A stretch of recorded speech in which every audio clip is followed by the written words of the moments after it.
আসসালামু আলাইকুম স্যার। ওয়ালাইকুম আসসালাম।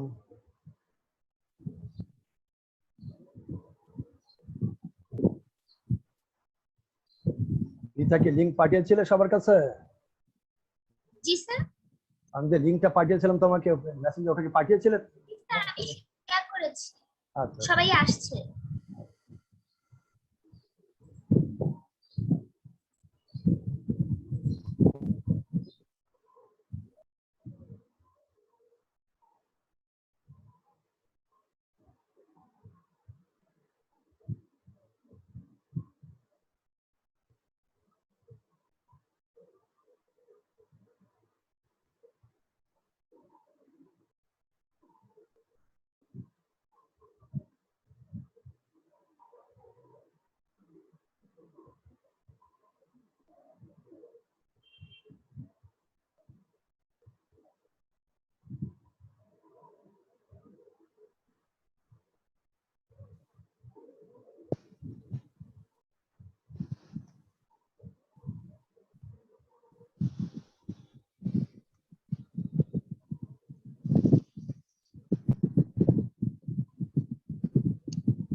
সবার নিজের নাম এবং ক্লাস রোল নাম্বার লিখতে হবে। অনেকে দেখি শুধু ডিভাইসের নাম লেখা।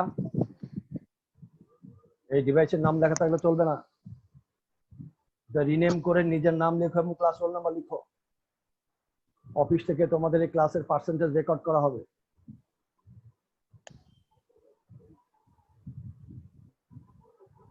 এবং মনে রাখবে ক্লাসটাও রেকর্ড হচ্ছে। এটা ফেসবুক ইউটিউবের জন্য ক্লাসটাও রেকর্ড করা হচ্ছে। সুতরাং তোমরা নিজেদের নাম এবং ক্লাস রোল নাম্বার এটা লিখে তারপরে অ্যাড হবে।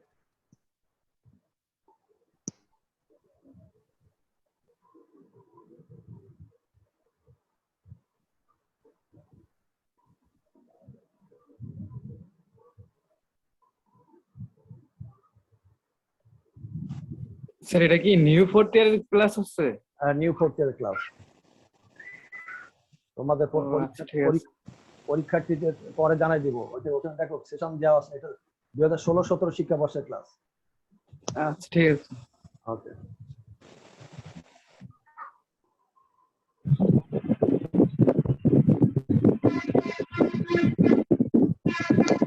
এই সাবিনা খান কি পরীক্ষার্থী? সাবিনা খান এটা পরীক্ষার্থীদের ক্লাস না। যারা পরীক্ষার্থী আছো তারা লিভ করো ক্লাস। এটা হচ্ছে রেগুলার ফোর্থ ইয়ার 2016-17 শিক্ষাবর্ষের ফোর্থ ইয়ারের ক্লাস।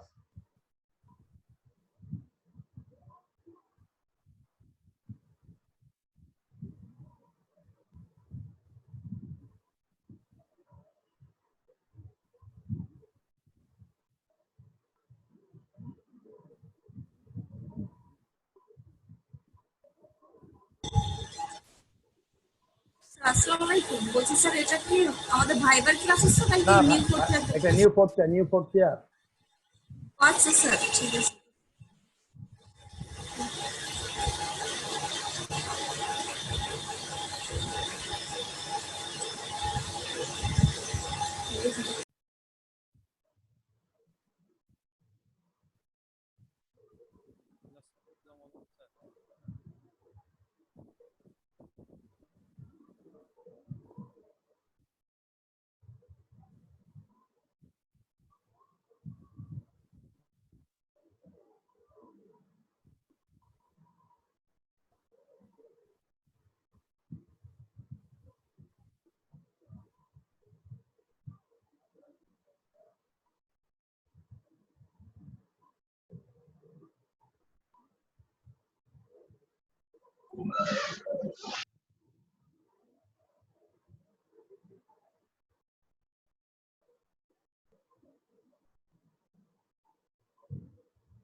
তমা মল্লিক, ইকরামুল, তোমাদের রোল নাম্বার লেখা নাই।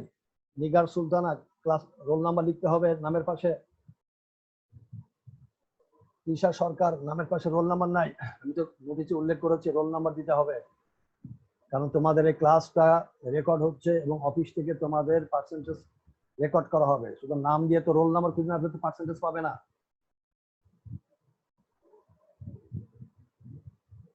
গ্যালাক্সি A10 কে কার নাম লিখতে হবে, রিনেম করো। আমি অ্যাডমিট করছি কিন্তু রিনেম করো।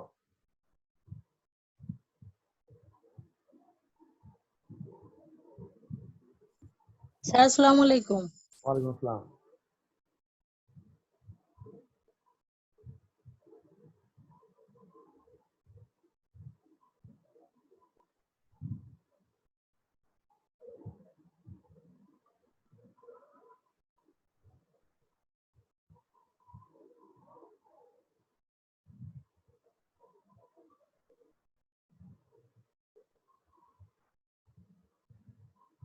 এই ক্লাসে যদি কেউ পরীক্ষার্থী 4th ইয়ার থাকো তাহলে তারা লিভ করো। এটি হচ্ছে শুধুই রেগুলার যারা 4th ইয়ার, অর্থাৎ 2016-17 শিক্ষাবর্ষের 4th ইয়ারের জন্য। পরীক্ষার্থী 4th ইয়ার হচ্ছে 2015-16 শিক্ষাবর্ষে।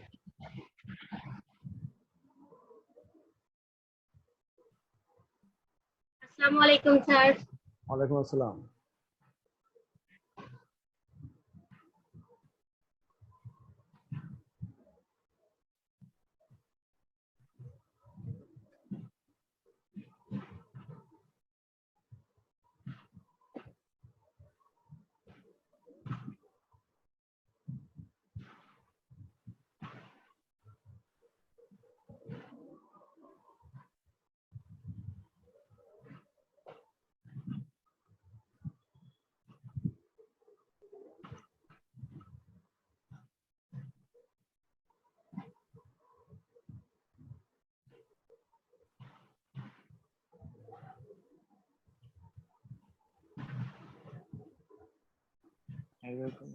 ইন্দ্রজিৎ কুন্ডু কি regular 4th year?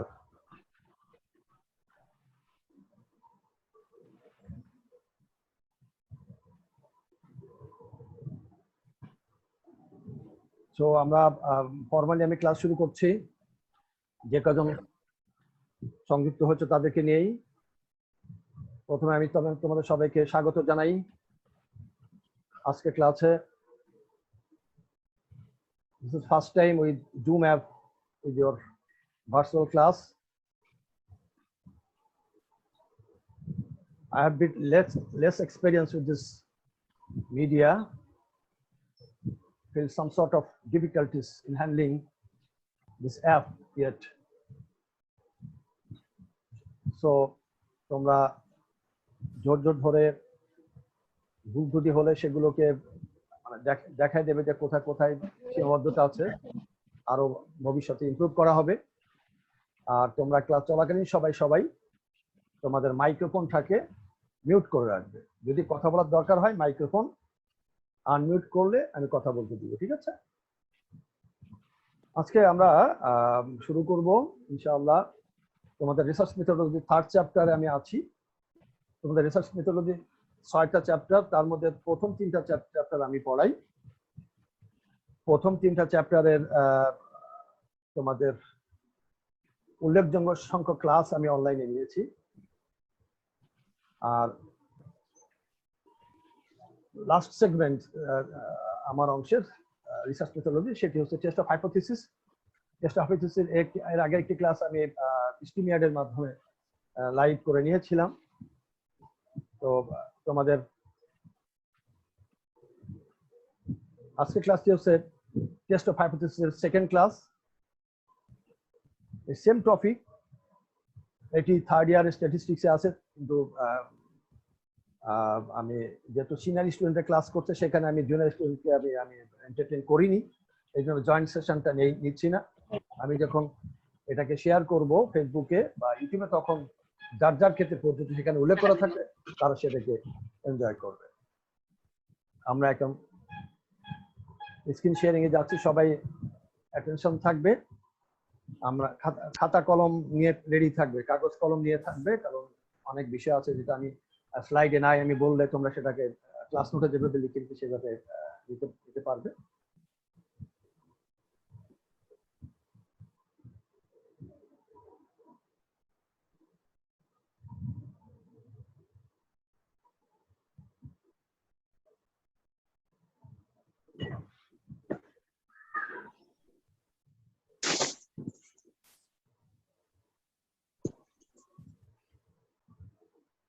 Welcome to the online study on research methodology, course number 242205 for the students of economics of 4th year honors, National University of Bangladesh.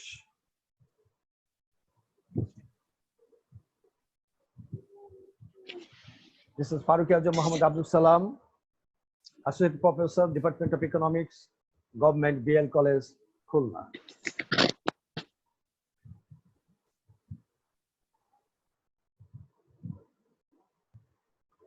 Research methodology, chapter 3. Last segment, terminologies of test of hypothesis. কল্পনা যাচের পরিভাষা সমূহ বা কল্পনা যাচের কি কি হাতিয়ার আছে সেগুলো আমরা আজকে সব পারবো না, যতগুলো পারা যায় আমরা স্লাইডের মাধ্যমে উপস্থাপন করার চেষ্টা করব। প্রথম বিষয়টি হচ্ছে প্যারামিটার বা পরামিতি বা বাংলা থেকে পরামান বলে। এই টার্মিনোলজিগুলি তোমরা থার্ড ইয়ারে স্ট্যাটিস্টিক্সে শিখে থাকবে, কেউ যদি ভালো করে শিখে থাকে তাদের জন্য এটা রিপিট ক্লাস হবে। তো পরামিতি বা প্যারামিটার বা পরমান বলতে আমরা কি বুঝি, এটা খুব ওয়াইডলি ইউজ করা হয় টেস্ট অফ হাইপোথিসিস ক্ষেত্রে। প্যারামিটার বা পরামিতি, এই টার্মিনোলজিটি তিনটা সাবজেক্টের জন্য খুব ইম্পর্টেন্ট, তিনটা কোর্সের জন্য। কি কি? রিসার্চ মেথোডোলজি, দেন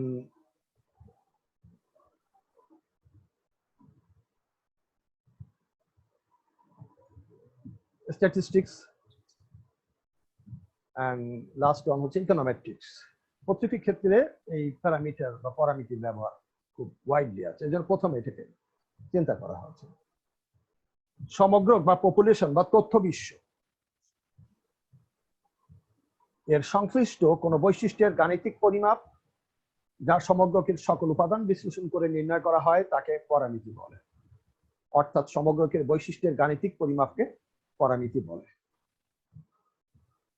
এক কথায় পরামিতি বা পরামান বলতে আমরা বুঝে থাকি সমগ্রকে বৈশিষ্ট্যের গাণিতিক পরিমাপক। আই রিপিট, সমগ্রকে বা পপুলেশনের বা তথ্য বিশ্বের বৈশিষ্ট্যের গাণিতিক পরিমাপককে বলা হয়ে থাকে পরামিতি বা প্যারামিটার বা পরমান।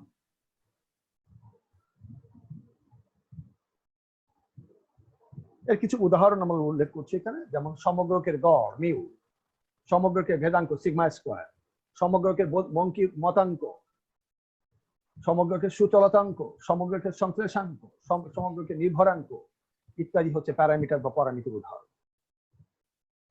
সমগ্রকের গড়, সমগ্রকের ভেদাঙ্ক, বঙ্কিমতা, সুচলতাঙ্ক, সংশ্লেষাঙ্ক, নির্ভরাঙ্ক ইত্যাদি হচ্ছে পরামিতি বা পরমান বা প্যারামিটারের উদাহরণ।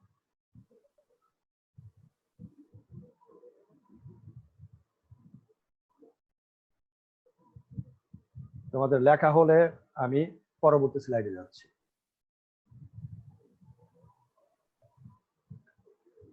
পরামিতি বা প্যারামিটার পরপরই যে বিষয়টি আমাদের আলোচনায় বেশি আসে সেটি হচ্ছে নমুনাজ মান, ইংরেজিতে বলা হয়ে থাকে স্ট্যাটিস্টিক। স্ট্যাটিস্টিক, নমুনাজ মান, স্ট্যাটিস্টিক। কোন বাংলা বইয়ে স্ট্যাটিস্টিক্স মানে হচ্ছে, তোমরা বাংলায় জানো যে পরিসংখ্যান। তো অনেক বইয়ের লেখক, বাংলা বইয়ের লেখক আমি দেখি স্ট্যাটিস্টিকের বাংলা অনুবাদ করেছে পরিসংখ্যা। নট দ্যাট, এই পরিসংখ্যা নামে কোনো বাংলা শব্দ নাই। স্ট্যাটিস্টিক শব্দটির বাংলা পরিভাষা হচ্ছে নমুনাজ মান। নমুনাজ মানের সংজ্ঞা কি? নমুনার অন্তর্ভুক্ত সকল উপাদান বিশ্লেষণ করে নমুনার কোন বৈশিষ্ট্যের গাণিতিক পরিমাপকে নমুনাজ মান বলে। অর্থাৎ একটি নমুনার উৎস কি? নমুনার উৎস হচ্ছে পপুলেশন বা সমগ্র। সেখান থেকে আমরা বিভিন্ন পদ্ধতিতে আমরা নমুনা সংগ্রহ করে থাকি। অর্থাৎ সমগ্রকের নির্বাচিত অংশকে আমরা নমুনা বলি। সেই নমুনা অন্তর্ভুক্ত সকল উপাদান বিশ্লেষণ করে নমুনার কোনো বৈশিষ্ট্যের গাণিতিক পরিমাপকে নমুনার মান বলে। তাহলে কি দাঁড়ালো সংজ্ঞাটি? নমুনার বৈশিষ্ট্যের গাণিতিক পরিমাপকে নমুনার মান বলে। সমগ্রকের ক্ষেত্রে বলেছিলাম যে পরামিতির সংজ্ঞা, যে সমগ্রকের বৈশিষ্ট্যের গাণিতিক পরিমাপকে আমরা পরামিতি বা পরমান বলি। আর নমুনার মানের সংজ্ঞা হচ্ছে, সহজ সংজ্ঞাটা কি? নমুনার বৈশিষ্ট্যের গাণিতিক পরিমাপকে নমুনার মান বলে। এটি যদি তোমাদের ওই ক বিভাগের ব্রিফ কোশ্চেন আসে, সহজ সংজ্ঞাটা লিখতে পারো, ঠিক আছে? তাহলে কিন্তু তোমাদের পূর্ণ নাম্বার দেওয়া হবে। কি? নমুনার বৈশিষ্ট্যের গাণিতিক পরিমাপকে নমুনার মান বলে। আশা করি সংজ্ঞাটি তোমাদের মুখস্থ হবে সবার। উদাহরণে আমরা বলি, নমুনা হতে নির্ণীত গড়, অর্থাৎ নমুনা গড় এক্স বার দিয়ে প্রকাশ করা হয়ে থাকে। নমুনার ভেদাঙ্ক এস স্কোয়ার বা নমুনার পরিমিতি ব্যবধান এস, নমুনার পরিঘাত, অঙ্কিমতাঙ্ক ইত্যাদি নমুনার মানের উদাহরণ।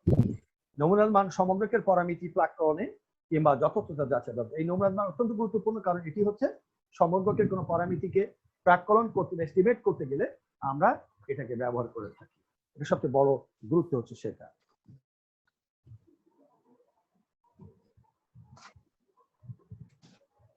এরপরে পরামিতিক যাচাই, প্যারামেট্রিক টেস্ট। পরামিতিক যাচাই বা প্যারামেট্রিক টেস্ট,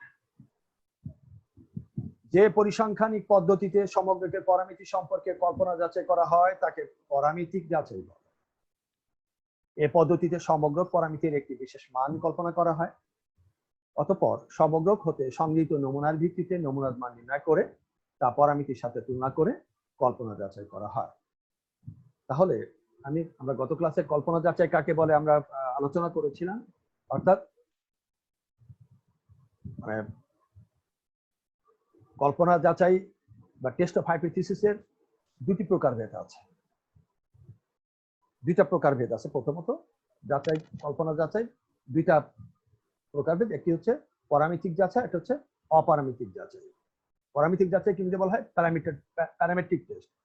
এর সঙ্গে বলা হচ্ছে যে পরিসংখ্যান পদ্ধতিতে সমগ্রকের পরামিতি সম্পর্কে কল্পনা যাচাই করা হয় তাকে পরামিতিক যাচাই। খুব সংজ্ঞাটি সহজভাবে দেওয়া আছে। যে পরিসংখ্যানিক পদ্ধতিতে কি করা হয়, সমগ্রকের পরামিতি সম্পর্কে কল্পনা যাচাই। আমরা এর আগে সমগ্রকের পরামিতি সম্পর্কে সংজ্ঞা শিখেছি। কি সেগুলা? মিউ, তারপরে সিগমা স্কোয়ার, তাই না? তারপরে আমরা দেখেছি যে কোরিলেশন, তারপরে রিগ্রেশন, স্কিউনেস, কার্টোসিস। এগুলা যদি প্যারামিটার হয় তাদের একটি নির্দিষ্ট মান সম্পর্কে যাচাই করতে হয়। যেমন যদি মনে করো যে আমাদের সরকারি বিএল কলেজের শিক্ষার্থীদের গড় বয়স মনে করো যে 22 বছর, এটা যথার্থ কিনা সেটি আমরা যাচাই করতে চাই। সেটি যাচাই করার জন্য আমরা যে যাচাই পদ্ধতি ব্যবহার করব সেটি হচ্ছে এই প্যারামেট্রিক টেস্ট। কেননা বয়স একটি নির্দিষ্ট মান আছে, সে মানটি কার মান? সমগ্রকের পরামিতির মান। অর্থাৎ সমগ্রকের গড়, গড় বয়স, গড় উচ্চতা, হ্যাঁ। তো এভাবে পরীক্ষায় প্রাপ্ত গড় নম্বর বা পরীক্ষায় প্রাপ্ত গড় জিপিএ, হ্যাঁ। তো এইগুলাকে যদি আমরা সমগ্রকে গড় হিসেবে বিবেচনা করি, যে কোনো একটি তার নির্দিষ্ট মান সম্পর্কে যখন যাচাই করা হয় সেটি হচ্ছে পরামিতিক যাচাই বা প্যারামেট্রিক টেস্ট। এর উদাহরণ হচ্ছে জেড টেস্ট, টি টেস্ট, এফ টেস্ট। মনে রাখবে, জেড টেস্ট, টি টেস্ট, এফ টেস্ট, এই তিনটা টেস্টকে বলা হয় কি? এই তিনটা টেস্টকে বলা হয় পরামিতিক যাচাই। কারণ এই তিন প্রকার টেস্টের মাধ্যমেই আমরা এই যে সমগ্রকের পরামিতি সম্পর্কে কল্পনা যাচাই করে থাকি। কি যাচাই করি? এই সমগ্রকের পরামিতি সম্পর্কে আমরা কল্পনা যাচাই করে থাকি। কার মাধ্যমে? জেড টেস্টের মাধ্যমে আমরা গড়ের মান নির্ণয় করতে পারি, জেড টেস্টের মাধ্যমে আমরা অনুপাতের মান নির্ণয় করতে পারি, জেড টেস্টের মাধ্যমে আমরা সংখ্যক সংখ্যার মান নির্ণয় করতে পারি, জেড টেস্টের মাধ্যমে আমরা নির্ভরকের মান নির্ণয় করতে পারি। এরকম অনেক অনেক মানে পরামিতিক মান আমরা জেড টেস্টের মাধ্যমে যাচাই করতে পারি। টি টেস্টের মাধ্যমেও, টি টেস্ট বলা হয় small test, small sample test. ছোট ছোট নমুনার ক্ষেত্রে এই গড়, অনুপাত, সংখ্যক সংখ্যা, ভেদাঙ্ক ইত্যাদিদের যাচাই আমরা টি টেস্টের মাধ্যমে করি। এফ টেস্ট আমরা সাধারণত ভেদাঙ্ক বা এই ধরনের যাচাই সংক্রান্ত টেস্টকে আমরা এফ টেস্ট করতে। তাহলে এই তিনটা টেস্টকে আমরা পরামিতিক যাচাই বলছি কেন? কারণ এটি হচ্ছে সমগ্রকের পরামিতির একটি নির্দিষ্ট মান সম্পর্কে যাচাই করার জন্য এই তিনটা টেস্ট ব্যবহার করা হয়। এই জন্য এদেরকে বলা হয় পরামিতিক যাচাই বা প্যারামিতিক টেস্ট। আশা করি বিষয়টি তোমরা বুঝতে পেরেছ। এরপরে আসি আমরা অপরামিতিক যাচাই। তাহলে পরামিতিক যাচাই ছিল সমগ্রকের পরামিতির যে কোনো মান সম্পর্কে যাচাই। আর অপরামিতিক যাচাই তাহলে কি হবে? যে পরিসংখ্যান পদ্ধতিতে সমগ্রকের পরামিতির কোনো মান থাকে না এবং নমুনার বৈশিষ্ট্য পরীক্ষা করে সমগ্র সম্পর্কে সিদ্ধান্ত নেওয়া হয়ে থাকে তাকে অপরামিতিক যাচাই বলে। দেখো এখানে বলা হচ্ছে সমগ্রক পরামিতির কোনো মান থাকে না।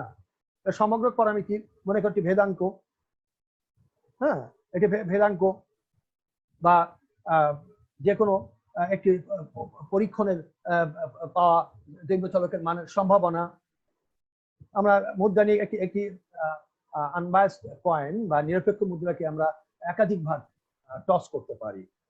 হতে পারে সেটি 20 বার, 30 বার, 100 বার, 1000 বার। তবে সেখানে হেড পাওয়ার যে সম্ভাবনাটি আছে সেটার ভিত্তিতে আমরা ওই কয়েনটি আনবায়াসড বা নিরপেক্ষ কিনা সেটি যাচাই। তাহলে একটি মুদ্রা নিরপেক্ষ কিনা এটি কোনো নির্দিষ্ট মান থাকার প্রয়োজন নাই। হ্যাঁ, তো যেমন এই যে কাই স্কোয়ার টেস্ট তোমরা অনার্সে শিখেছো থার্ড ইয়ারে, এখানেও আমরা এই করবো কাই স্কোয়ার টেস্ট। এই যে আমরা দেখি যে করোনার বিভিন্ন ভ্যাকসিনেশন হচ্ছে, ভ্যাকসিনের ট্রায়াল চলছে, এই ট্রায়ালগুলি কিন্তু এই কাই স্কোয়ার টেস্টের মাধ্যমে অধিকাংশতে কাই স্কোয়ার টেস্ট ব্যবহার করা হয়। বায়োলজিক্যাল সায়েন্সের, মেডিকেল সায়েন্সের বিভিন্ন টেস্টগুলোর ক্ষেত্রে এই chi square test, run test, Geary test, এগুলো কি সমগ্র নিজের মান থাকে, এটা কোয়ালিটি যাচাই করা হয়। How much this is qualitative for the particular purpose, এই সমগ্র পরামিতিকে ব্যবহার করা হয়। এই জন্য বলা হচ্ছে যে পরিসংখ্যান পদ্ধতির সমগ্রকের পরামিতির কোনো মান থাকে না এবং নমুনার বৈশিষ্ট্য পরীক্ষা করে সমগ্র সম্পর্কে সিদ্ধান্ত নেওয়া হয়ে থাকে তাকে অপরামিতিক যাচাই বলে। অপরামিতিক যাচাইয়ের গুরুত্বপূর্ণ উদাহরণ হচ্ছে chi square test, run test, Geary test. আশা করি তোমাদের বুঝতে সমস্যা হবে।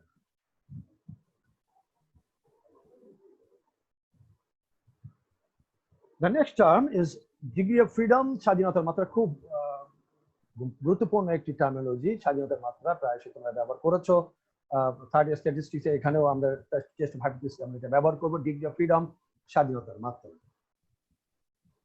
স্বাধীনতার মাত্রা হচ্ছে যে যে নমুনাগুলি আমরা ব্যবহার করি গবেষণার ক্ষেত্রে, সেই নমুনাগুলি ব্যবহার করতে আমরা কতটুকু স্বাধীনভাবে সেই নমুনা আমরা ব্যবহার করছি, কতটুকু স্বাধীন পর্যবেক্ষক আমরা এখানে পর্যবেক্ষিত মান আমরা ব্যবহার করছি, সেই সংখ্যাটিকে বলা হয় স্বাধীনতার মাত্রা। অর্থাৎ যে কয়টি স্বাধীন পর্যবেক্ষিত মানের ভিত্তিতে নমুনার মান গণনা করা হয় তাকে ওই নমুনার মানের স্বাধীনতার মাত্রা বলে। এখন প্রশ্ন হচ্ছে নমুনার মানটা কি? নমুনার মানের সংজ্ঞা আমি এখন বলি না, সামনে আসছে না, সেই সময় দেখব। অর্থাৎ তাহলে আমরা স্বাধীনতার মাত্রা বলতে বুঝি যে কয়টি স্বাধীন পর্যবেক্ষিত মানের ভিত্তিতে নমুনার মান গণনা করা হয় তাকে ওই নমুনার মানের স্বাধীনতার মাত্রা বলে। স্বাধীনতার মাত্রা নির্ণয়ের একটা সূত্র আছে এখানে। স্বাধীনতার মাত্রার সংখ্যা এন দিয়ে প্রকাশ, সংখ্যা হচ্ছে এন সংখ্যক তথ্যমানের মধ্যে স্বাধীন তথ্যমানের সংখ্যা কয়টি তা নির্দেশ। এন মানে হচ্ছে তোমরা জানো স্যাম্পল সাইজ।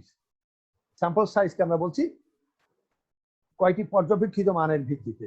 এই যে স্বাধীন পর্যবেক্ষণ এন সংখ্যক আমরা পর্যবেক্ষণ বা নমুনা যদি নেই, এই এন সংখ্যক কি স্বাধীন না? এগুলা এই এন সংখ্যক মান কি আমরা স্বাধীনভাবে ব্যবহার করতে পারবো নাকি কোনো শর্ত বা বাধা আছে?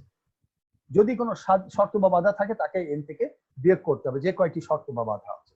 যদি সেটি বিয়োগ করি তাহলে আমরা পাবো স্বাধীনতার মাত্রা। তাহলে স্বাধীনতার মাত্রার সূত্র হচ্ছে মোট স্বাধীন তথ্যমানের সংখ্যা এন, তা থেকে স্বাধীন শর্ত বা বাধার সংখ্যা। সাধারণত কোনো একটি এক্সপেরিমেন্টের ক্ষেত্রে যে কয়টি প্যারামিটার থাকে বা যে কয়টি প্যারামিটার এস্টিমেট করতে হয়, যে কয়টি পরামিতি প্রাক্কলন করতে হয়, তাদের সংখ্যাকে সাধারণত এই স্বাধীন শর্ত বা বাধার সংখ্যা বলা হয়। হ্যাঁ, আমরা যখন গাণিতিক সমস্যার সমাধান করব তখন আমরা দেখবো যে ডিগ্রি অফ ফ্রিডম বের করতে স্বাধীন শর্ত বা বাধার সংখ্যা কিভাবে ব্যবহার করা হয়। যাচাই নমুনার মান তথ্য মানে সঙ্গে ভাষাকে এসেছে অনেকের কনফিউশন, যে এটা কি আসলে বুঝি না। যাচাই নমুনার মান হচ্ছে নমুনা হতে গঠিত যে নমুনার মানের ভিত্তিতে নাস্তিক তথ্য গ্রহণ বা বাতিলের সিদ্ধান্ত গৃহীত হয়ে থাকে তাকে যাচাই নমুনার মান বলে। কল্পনা যাচাইয়ের একটি ধাপ আছে যাচাই নমুনার মান নির্ণয় করা। যাচাই নমুনার মান হচ্ছে সেই মান যেটা আমরা প্রদত্ত নমুনার ভিত্তিতে নির্ণয় করব এবং ওই নির্ণয় করার পরে এই যাচাই নমুনার মানের যে মানটি পাবো তার ভিত্তিতে আমরা নাস্তিক কল্পনা বাতিল অথবা গ্রহণযোগ্য এই সংক্রান্ত সিদ্ধান্ত গ্রহণ করি। তাহলে যে নমুনা হতে গঠিত যে নমুনার মানের ভিত্তিতে নাস্তিক কল্পনা গ্রহণ অথবা বাতিল করা হয় সেটাকে বলি আমরা নমুনার মান, ইংরেজি বলা হয় টেস্ট স্ট্যাটিস্টিক। নমুনার মানের ইংরেজি হচ্ছে স্ট্যাটিস্টিক, আর যাচাই নমুনার মান ইংরেজি বলা হয় টেস্ট স্ট্যাটিস্টিক। কিছু যাচাই নমুনার মানের উদাহরণ আমরা এখানে উল্লেখ করি, ZTF ইত্যাদি যে সূত্রগুলো আমরা ব্যবহার করব যাচাইয়ের ক্ষেত্রে বা টেস্ট ফার্টিলিটির ক্ষেত্রে, প্রত্যেকটিকে আমরা বলবো যাচাই নমুনা। ZTF আরো আমরা কাই স্কয়ার টেস্ট ইত্যাদি যেগুলো ব্যবহার হয় এগুলো সবকে আমরা বলি কি যাচাই নমুনার মান বা টেস্ট স্ট্যাটিস্টিক। তাহলে যাচাই নমুনার মান হচ্ছে যে আমাদের যতগুলা নমুনা হবে সেই নমুনা থেকে আমরা যে নমুনার মান বের করব সেই মানের ভিত্তিতে আমরা কি করব নাস্তিক কল্পনা বাতিল অথবা গ্রহণ হবে। তাহলে যার মানের ভিত্তিতে নাস্তিক কল্পনার বাতিল বা গ্রহণ করা হয় সেই মানটিকে আমরা বলে থাকি নমুনার মান, যাচাই নমুনার মান। তাহলে যাচাই নমুনার মানের উদাহরণ হচ্ছে ZTF কাই স্কয়ার।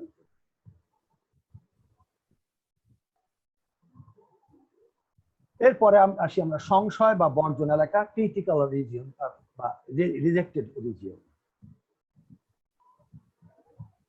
এর আগে উল্লেখ করা হচ্ছে যাচাই নমুনার মানের ভিত্তিতে আমরা নাস্তিক কল্পনা গ্রহণ বা বাতিল করে থাকি। যাচাই নমুনার মানের ভিত্তিতে নাস্তিক কল্পনা গ্রহণ বা বাতিল করা হয়। নাস্তিক কল্পনা সত্যি বা গ্রহণযোগ্য হলে যাচাই নমুনার মানের যেসব মানের জন্য নাস্তিক কল্পনা বাতিল হবে, খেয়াল করবে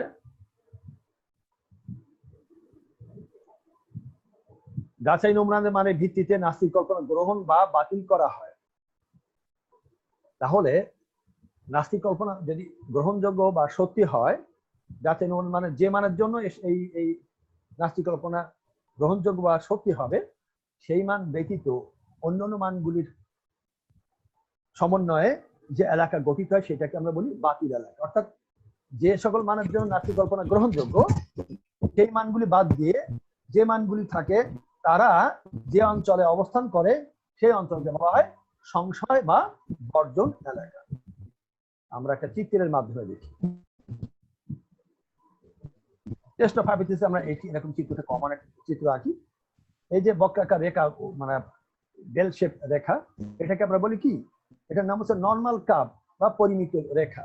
পরিমিত রেখা এটা এভাবে এঁকে দেখো, এখানে আমরা এ পাশে আমরা যে মানটি একে বলি প্লাস আলফা, আর এ পাশের মানটিকে আমরা বলি মাইনাস আলফা। অর্থাৎ যাচাই নমুনার মানটিকে আমরা প্লাস আলফা ডান দিকে এবং মাইনাস আলফা বাম দিকে, এটা হচ্ছে জিরো মূল বিন্দু। এখান থেকে ডান দিকে যত যাবে মানটি তত কি হবে, আলফার মান বা এই জেড এর মান তত, জেড বা ডি বা যা বলি না যাচাই নমুনার মানের মান তত বাড়তে থাকবে। আর এদিকে যাবো তত মাইনাস চিহ্ন যুক্ত মান যত বড় হবে তত কমতে থাকবে।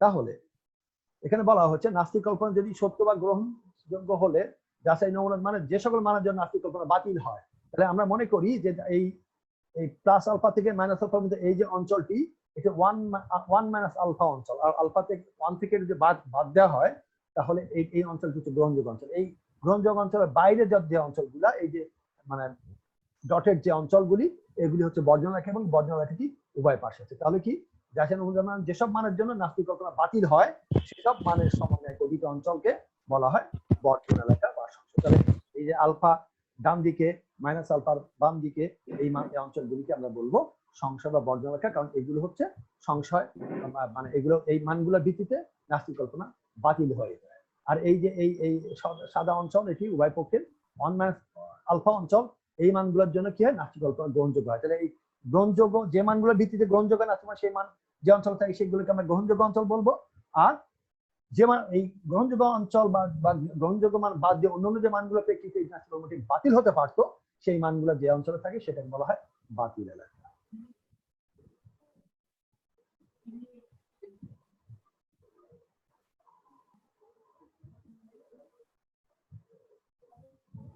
এবার হচ্ছে গ্রহণযোগ্য অঞ্চল। আমরা প্রথম বাতিল অঞ্চল বলছি, এরপর গ্রহণযোগ্য অঞ্চল।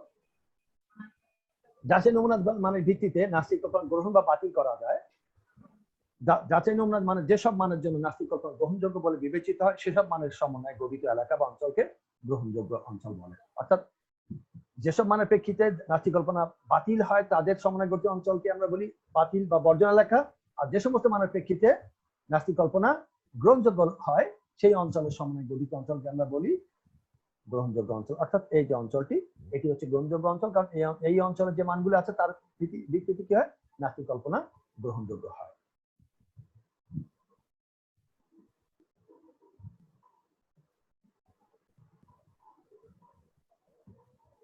এরপরে আমরা আসি দ্বিপ্রান্তিক বা দ্বিপার্শ্বিক যাচাই। টেস্ট অফ হাইপোথিসিসে আমরা যে সমস্ত আলোচনাগুলো করে থাকি সেখানে আমরা এই দ্বিপ্রান্তিক যাচাইয়ের একপ্রান্তিক যাচাইয়ের ব্যাখ্যা দেবো। আজকে আমি দ্বিপ্রান্তিক যাচাই পর্যন্ত আলোচনা করবো, পরবর্তী ক্লাসে আমি একপ্রান্তিক বা একপার্শ্বিক যাচাই থেকে শুরু করব। দ্বিপ্রান্তিক যাচাইয়ের সংজ্ঞা হচ্ছে যদি নাস্তিক কল্পনা যাচাইয়ের ক্ষেত্রে সংশয় বা বর্জন এলাকা যাচাই মানের সম্ভাবনা বিন্যাসের উভয় প্রান্তে অবস্থিত হয় তবে সেই যাচাইকে বলা হয় দ্বিপ্রান্তিক যাচাই। খুব ভালো করে খেয়াল করো, যদি কোন নাস্তিক কল্পনা যাচাইয়ের ক্ষেত্রে সংশয় বা বর্জন এলাকা যাচাই নমুনার মানের সম্ভাবনা বিন্যাসের উভয় প্রান্তে অবস্থিত হয় তবে সেই যাচাইকে বলা হয় দ্বিপ্রান্তিক যাচাই। অর্থাৎ যদি বর্জন এলাকা পরিমিত রেখার উভয় পার্শ্বে বাম পার্শ্বে এবং ডান পার্শ্বে উভয় পার্শ্বে অবস্থান করে সেটা হচ্ছে দ্বিপ্রান্তিক বা দ্বিপার্শ্বিক যাচাই। হ্যাঁ, যেমন নাস্তিক কল্পনা এখানে আমরা যখন নাস্তিক কল্পনা গঠন করেছি H naught to mu equals mu naught, অর্থাৎ মিউ হচ্ছে সমগ্রকের গড় আর মিউ নট হচ্ছে একটা মান নির্দিষ্ট মান, মিউ নট মানে একটা নির্দিষ্ট মান, আর বিকল্প কল্পনা not equal to mu naught. অর্থাৎ যদি এখানে খেয়াল করবে এখানে যদি mu naught equals mu naught equals mu naught থাকে, অর্থাৎ এখানে যদি নট ইকুয়ালস চিহ্ন থাকে তাহলে দ্বিপ্রান্তিক বা দ্বিপার্শ্বিক যাচাই হবে। মনে থাকবে যদি বিকল্প কল্পনা খেয়াল করতে হবে যদি এখানে নট ইকুয়ালস চিহ্ন থাকে তাহলে সেটি হবে দ্বিপার্শ্বিক বা দ্বিপ্রান্তিক যাচাই বা টু টেল টেস্ট, আর যদি গ্রেটার দেন বা লেস দেন হয় তাহলে সেটি হবে একপার্শ্বিক বা একপ্রান্তিক, অর্থাৎ বর্জন এলাকা এক পাশে হবে, আর বাম পাশে হবে না ডান পাশে হবে। তাহলে এটি হচ্ছে দ্বিপ্রান্তিক বা দ্বিপার্শ্বিক যাচাই। চিত্রটা একই রকম আমরা এখানে দেখিয়েছি, বর্জন রেখা উভয় পার্শ্বে আছে, অর্থাৎ এই নট ইকুয়াল টু হলে উভয় পার্শ্বে বর্জন রেখা থাকবে এবং সেটি হবে দ্বিপ্রান্তিক যাচাই। তো শিক্ষার্থীরা এই ছিল আমাদের আজকের ক্লাস। তোমরা যারা জয়েন করছো সবাইকে ধন্যবাদ। যেহেতু এই ক্লাসটা হয়ে থাকে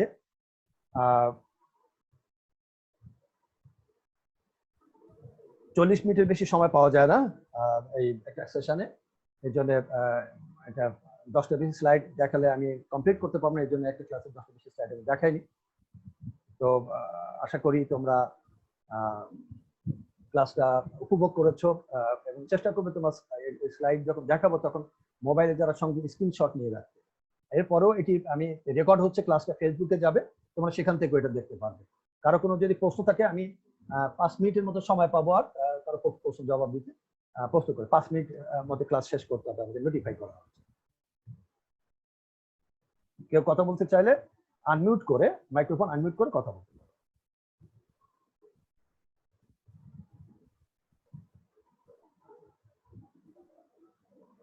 আসসালামু আলাইকুম। ওয়ালাইকুম আসসালাম। হ্যাঁ বলো। স্যার আসলে খুব ভালো লাগছে, আমরা এতদিন পরে আজকে ক্লাসে জয়েন করতে পারলাম। তো অনেকে তো আসেনি, 17-20 জন মতো আসছে। আর সবাইকে জানাও আগামী দিনে করে বেশি বেশি করে ক্লাস। এই কঠিন ক্লাসগুলো পাবে না, তোমরা পাওয়া মুশকিল। এই নিঃসন্দেহে এটা খুব সহজ ক্লাস না, অনেক কঠিন ক্লাস। হ্যাঁ, এগুলো মিস করলে অনেক অনেক করবে। সবাইকে আমি তোমাদের অনেকে লিঙ্ক দিয়েছি, তোমরা পাঠিয়ে দিও সবাইকে। লিঙ্ক দিয়ে দিলে শুধু লিঙ্কটা জাস্ট মানে প্রেস করলে একটা ক্লাস ইন্টারটা সহজ হয়ে যায়, এই জন্য দিয়েছি। ঠিক আছে, তো থ্যাংক ইউ। আর কারো কোনো প্রশ্ন বা কথা থাকলে বলতে পারো। আনমিউট করে কথা বলো, তাহলে মাইক্রোফোন আনমিউট করে, মিউট আছে এটা প্রেস করলে আনমিউট হবে। জি স্যার, আসসালামু আলাইকুম। ওয়ালাইকুম আসসালাম। হ্যাঁ ইন্দু স্যার, আমি কয়েকজনের কাছে শুনেছি, আমাকে অনেকে বলছে যাদের ওখানে নেট প্রবলেম, গ্রামে তারা ইচ্ছা থাকলেও করতে পারতেছে না ঠিকঠাক ভাবে। এটা একটা মানে সমস্যাটা থেকে গিয়েছে, কিছু করার নেই। আমরা চেষ্টা করব, এটা ফেসবুকে যেহেতু থাকবে। হ্যাঁ, এই ক্লাসটা রেকর্ড হচ্ছে, এই ক্লাসটা 40 মিনিট ধরে রেকর্ড হচ্ছে, এই ক্লাসটা ফেসবুকে যাবে, যারা দেখতে পায় না গ্রামে পরে তারা দেখতে পারবে। ঠিক আছে, তারা অ্যাটেন্ড করতে পারবে। স্যার অনুরোধ আছে স্যার। হ্যাঁ বলো। স্যার আপনি যদি মানি ব্যাংকিং এর উপর এরকম কয়েকটা ক্লাস নিতেন আমাদের জুম অ্যাপে সরাসরি, আমাদের খুব ভালো হতো স্যার, উপকার হতো। হ্যাঁ, থ্যাংক ইউ। আমার সীমাবদ্ধতা বুঝতে হবে। I am not permitted to take class money banking other course. এটা হচ্ছে শুধু আমার ক্লাসে যে দায়িত্ব দেওয়া হচ্ছে সেটা। হ্যাঁ, আমি ক্লাস নিব, মানি ব্যাংকিং বা এগুলো ক্লাস আমি নিব, সেটি হচ্ছে মানে আউট অফ দিস সেশন। সেখানে তোমাকে অ্যাটেন্ড করতে চাই, ক্লাসগুলা ইউটিউবে যাবে, পিসে যাবে, মানে এটা হচ্ছে আমার রুটিন ক্লাস। বুঝতে পারছো তোমরা? এটা হচ্ছে কি আমার রুটিন যে ক্লাস অ্যালোকেশন আছে ডিপার্টমেন্টে, সেটি আমি নিব। তোমরা যদি মানে ফিল করো যে এটা নেওয়া দরকার, বিভাগীয় প্রধানকে জানলে উনি যদি আমাকে বলেন যে হ্যাঁ নিতে পারেন, তাহলে আমি নিব। ঠিক আছে? ব্যাংকিং না, যে কোনো কোর্সের ক্লাস আমি নিতে পারবো ইনশাআল্লাহ, যদি আমি পারমিশন পাই। ঠিক আছে? Thank you. Thank you sir.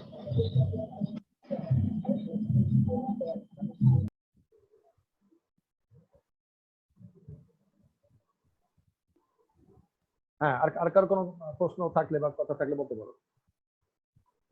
R 3 minute সময় আছে। আর রিয়েলমি হ্যান্ড রেজ করেছিল, হ্যাঁ, রিয়েলমি লেখা হ্যান্ড রেজ করেছিল। তো এর আইডেন্টিটি কি? হ্যান্ডেস কোর্স এর আইডেন্টিটি কি? নাম তো এটা হতে পারে না। আমি আসলে স্যার ফার্স্ট টাইম আজ জুমে কে ইয়ে করছে তো অনেকে অনেক কিছু বুঝতে পারছে না। না, কোনো গ্রুপে আমাদের গ্রুপে মেসেজ চেক করছি, অনেকে সাউন্ড পাচ্ছে না, নানান সমস্যা দেখা দিচ্ছে। এটা প্রথম দিকে এটা হবে, আস্তে আস্তে এটা মানে ঠিক হয়ে যাবে ইনশাআল্লাহ। কারণ এটা ইউজ টু না তো তোমরা ক্লাস নিতে, যেহেতু আমিও মানে চেষ্টা করছি অন্য মিডিয়াতে, দেখলাম জুম অ্যাপে অনেক সময় কম উপস্থিতি কম হলে এটা ক্লাসটা খুব ফ্রুটফুল হয় না। হ্যাঁ, যে তোমরা আনিসুর রহমান সম্ভবত। আচ্ছা আচ্ছা, হ্যাঁ হ্যাঁ বিকাশ, আসসালামু আলাইকুম স্যার। হ্যাঁ ওয়ালাইকুম আসসালাম। তোমার ভিডিও আনমিউট করো আনিসুর রহমান। আনিস ভিডিও আনমিউট করে কথা বলো। আচ্ছা okay okay sir, okay sir, okay sir. Video unmute করো, করে কথা বলো, তাহলে তোমার চেহারা দেখা যাবে না। স্যার দেখতে পাচ্ছেন? হ্যাঁ হ্যাঁ হ্যাঁ, হ্যালো হ্যাঁ এবার বলো। স্যার, আমি আনিসুর রহমান স্যার। হ্যাঁ, হ্যাঁ, ওইটা হ্যাঁ। আমার ওই যে রিয়েলমি, ওইটা আমি অ্যাড করে দিছি, রোল নাম্বার 273 অ্যাড করে দিছি স্যার। আচ্ছা, ওটা এই সমস্ত হলো কি আমাদের ক্লাসে শানু বা ওরা তো খুঁজে পাবে না, তোমাকে অ্যাবসেন্ট করে রাখবে। ঠিক আছে? এই জন্য প্রত্যেকের রিনেম করে জি, স্যার। জিমেল দিয়ে ঢুকা, যেভাবে ঢুকে রিনেম করবে, করে নিজের নাম রোল নাম্বার দিবে। ঠিক আছে? এটা ঠিক তোমাদের ক্লাসে অফলাইন ক্লাসে স্যার, যেভাবে এখন পার্সেন্টেজ নেওয়া হতো, এখানে ঠিক একইভাবে পার্সেন্টেজ নেওয়া হবে। ঠিক আছে? তোমাদের পার্সেন্টেজ রেকর্ড করছে শানু এবং আচ্ছা। সাইদ, অফিসিয়াল তোমাদের পার্সেন্টেজ রেকর্ড করছে। ঠিক আছে? Thank you sir. স্যার এখন দেখেন তো ঠিক আছে কিনা, হ্যাঁ, অ্যাড করে দিতে একটু। ঠিক আছে, ঠিক আছে, thank you. Okay okay sir, okay. আর কারো কোনো প্রশ্ন থাকলে লাস্ট মিনিট চলছে, আমরা আর কারো কোনো কথা থাকলে সংক্ষেপে নিতে পারি এই কথাগুলো। তোমাদের ক্লাসের নোটিশে তোমাদের 2016-17 শিক্ষাবর্ষ উল্লেখ করা থাকবে, তোমরা সেই ক্লাস করবে। আর অন্য যেটা আসে মানে ভাইবা ট্রায়াল ক্লাস নেই, আমি ওদের 4-5টা ক্লাস নেওয়া হচ্ছে, এই জন্য ওরা অনেকে ওদের ক্লাস মনে করে ওরা জয়েন করে ফেলেছিল। হ্যাঁ, তোমাদের আমি রিসার্চ ক্লাস আমি আগামী ক্লাস নোটিশ করব। ঠিক আছে? আমি ফেসবুকে আমাদের গ্রুপে নোটিশ করে দিয়ে তোমাদের ক্লাস নিব ইনশাআল্লাহ। ঠিক আছে?